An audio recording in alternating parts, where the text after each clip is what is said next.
Hello everyone! Happy New Year 2025!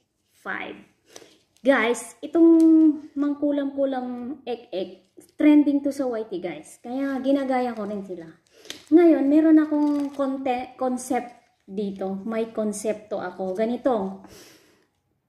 New Year na naman, auno na naman, hindi ka pa nagbabayad ng utang. At pagdating ng 2025, hindi ka pa rin nagparamdam. Ganito ang mangyayari sa'yo. Kita nyo to? Ang tulis-tulis niyan, hinasa-hasa ko pa yan. Ganito mangyayari sa inyo. Tignan nyo ah. 1, 2,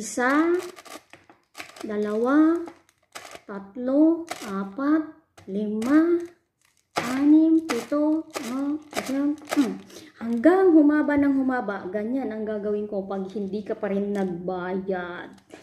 Nakikita mo yan? Pag nagigil yung mga naniningil at hindi kayo nagbabayad. Ang dami-dami yung post na magaganda sa Facebook. Hindi kayo mga nagbabayad. Ganito mangyayari sa inyo.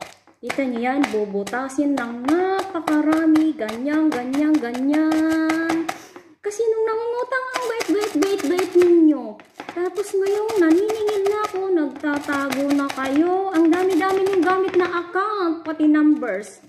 Manda kayo sa akin. 2025 na, tandaan niyo yan. Nakikita niyo yan? Ito talaga. Super talim. Promise. Ginagalit niyo na naman ako, yung mata ko na naman. Ganyan. O, diba?